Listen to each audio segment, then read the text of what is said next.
Another big problem we've had in our industry is when people are writing code, they're focusing on whether that code is going to perform well enough. And at that point, when you're writing code, if you're thinking about performance, you're guessing. And one thing that's great about Go, and one thing I want to teach, is that we do not guess. We never guess. When you're guessing, you're going to be wrong. And Go's got enough tooling where we don't have to guess about anything. And so when we're writing code, we don't want to focus on performance. What we want to focus on is correctness, because that's something that we don't have to guess about. And correctness is going to be around, is there integrity? Is there readability? Is there simplicity in that code base? And this is going to be a matter of refactoring. So we really want to focus on correctness versus performance when we're deep down on that keyboard writing that code. These are the things we can look at when we're pair programming, when we're looking at PRs. And once you get a program working, then we can focus on, is it fast enough? And I'm going to show you the tools at some point in this video that allows us to not guess whether or not we have a performance issue or not. But there's some great quotes around this idea of correctness versus performance. And Wes Dyer has this great one, right? Make it correct, make it clear, make it concise, and then make it fast in that order.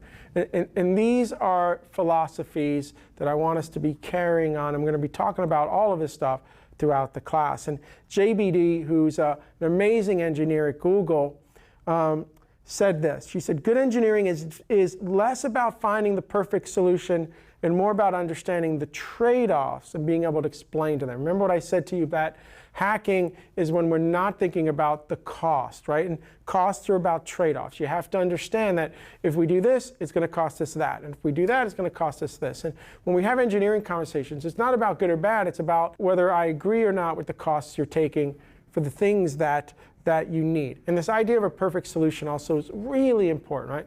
If I asked you to write a blog post and I gave you 1 hour to write that blog post, in an hour you would give me something back, and the very first thing out of your mouth would be, hey Bill, here's my first version of my blog post. It's raw, so just remember that when you review it, right? And what are you doing when you tell me, hey, this is a raw draft, right? Because the word draft's going to come out of your mouth. Hey Bill, this is my first draft of the blog post. What are you doing when you say that to me? You're kind of getting into a protective mode, right? You're being defensive. You're trying to say, hey Bill, this isn't perfect, and remember that when you read it. And this idea of us as software developers having to write perfect code all the time, it has to go out the door.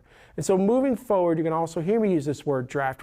We're drafting code. We're drafting code. I want us to get into this idea that we're always drafting code, and then we're reviewing it, and we're revising it, we're refactoring it, and it gets to a point where the code is now at a place where it can be published, right? And I want us to take this idea, because if we can take this idea of drafting and not have this need to be perfect all the time, we're going to end up writing better code. But it does require our ability to add refactoring into the daily process of everything we do. You know, Al Ho said this, and there's some really nice things that he says in this quote.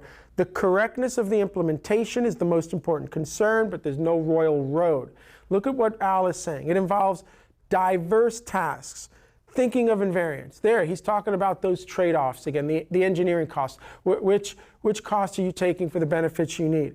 Testing and code reviews. Guess what? All of that requires our ability to be able to read code. If you want to write tests, you got to be able to read code. You got to have mental models of the code base. You got to know what that code's going to do. Code reviews, reading code. Remember I said that, you know, we're an industry where we ask people how to learn how to write before we teach them how to read. Yet everything we do that makes us better software developers, everything we do that makes us more productive, everything we do here around being correct, right, versus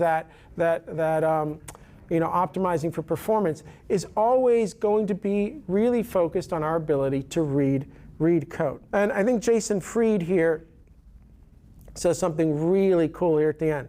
Problems can usually be solved with simple, mundane solutions. This means that there's no glamorous work. You don't get to show off your amazing skills. You build something that gets the job done, and you move on, okay? There's no oohs and there's no ahs. You get on with it. Look, you know, I'm a back-end developer, right? And when people ask me what I do, when people ask me what I do for a living, I always say, hey, I build air conditioners. And they're like, what are you talking about, you build air conditioners? I go, yeah, I build air conditioners. As I said, we've been in this room for half an hour, right? Yeah, and I go, have you thought once about about the air conditioner at all since you've been comfortable, right? Like, has the thought of the AC even entered your mind in the last, say, half an hour to an hour? And so we go, no. And I go, well, what happens if that thing shuts down?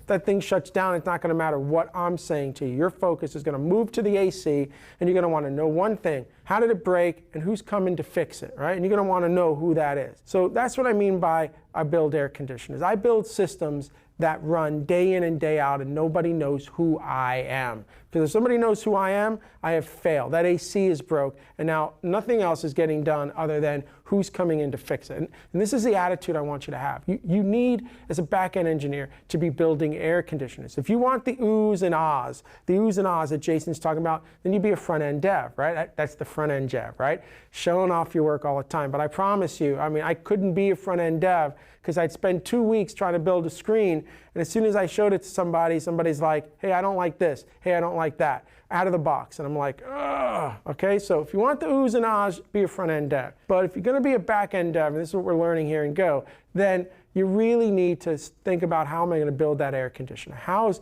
the only people in this company that should know my name is my team, and that's it. And my stuff runs day in and day out. So what we're really talking about here, and what we're going to be moving forward again, is that when we're writing code, we want to focus on the correctness of the code. That's going to be about integrity, readability, and simplicity. Those are things that we don't necessarily have to guess about on the day in and day outs of writing that code. If you write a line of code and I ask you why, and you say, oh, it's because it's going to perform faster, and it's not something you've done a million times, then you're guessing. We can't be guessing when we're writing code.